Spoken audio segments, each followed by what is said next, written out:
Classic has been one of the most iconic models in Royal Enfield's lineup, and it was only a matter of time before we got it in the 650cc twin-cylinder Avatar. Now, as you can see, this does share a lot with the Shotgun 650, but it does stand apart because of its iconic styling, especially when you look at the front and the rear.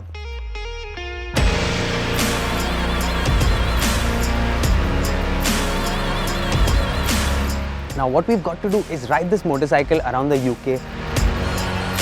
We've had a blast, and here's all you need to know about it.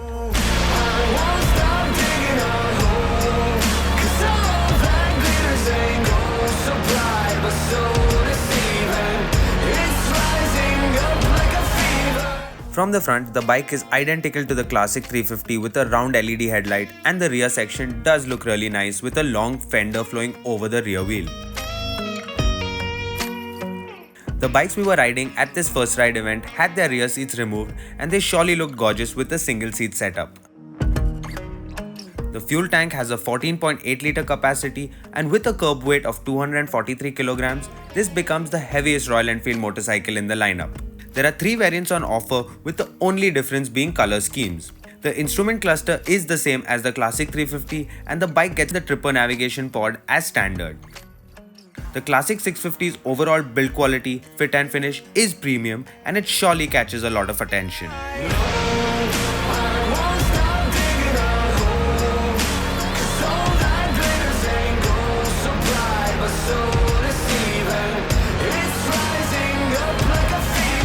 In terms of ergonomics, as you can see, I'm 5'7" and as soon as I get a stride, I do have a slight reach to the ground. I cannot completely flat foot the motorcycle.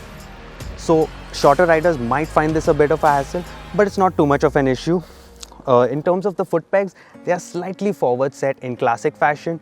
The handlebar is nice and commanding and upright. So overall, you have a good riding posture, which is as classic as it gets. Powering the Classic 650 is the familiar 648cc twin-cylinder engine that puts out 47 horsepower and 52.3 Nm of peak torque.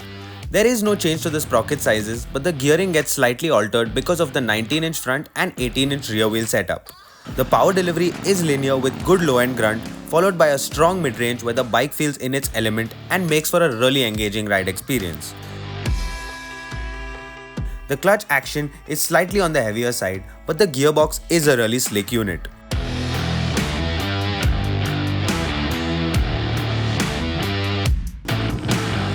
This engine is tractable enough to handle doing speeds of around 60 km per hour in 6th gear, and it can quickly get up to triple-digit speeds.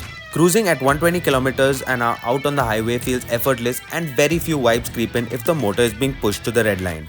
Although, the Classic is a motorcycle that is meant to be ridden peacefully while taking in the views.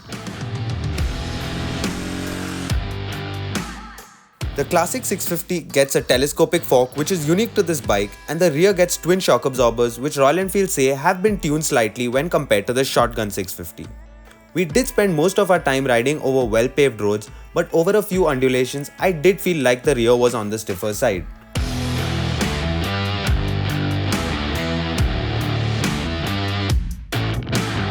While it was a really good ride experience out in the UK, it might be a little too stiff for Indian roads. When it comes to handling, the bike does take some effort to be tipped into a corner, but does a good job despite its long wheelbase and stays extremely planted throughout. The weight is not felt much once the bike is on the go, but only while taking U-turns or moving it around at a standstill. It makes use of MRF tires that have been developed specifically for this motorcycle, which offer good levels of grip, and the braking feedback is also sharp to quickly get the bike to a halt when necessary.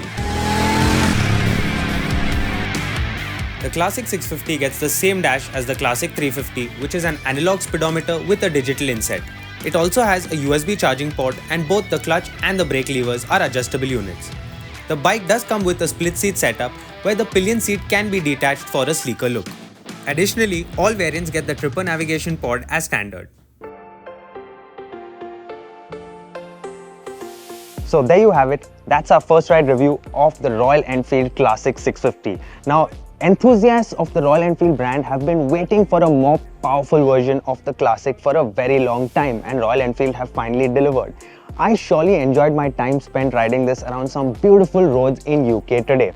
And with how popular of a model this is, I'm sure it's going to sell really well. Now the only thing that's left to be seen is how this performs out in our Indian conditions.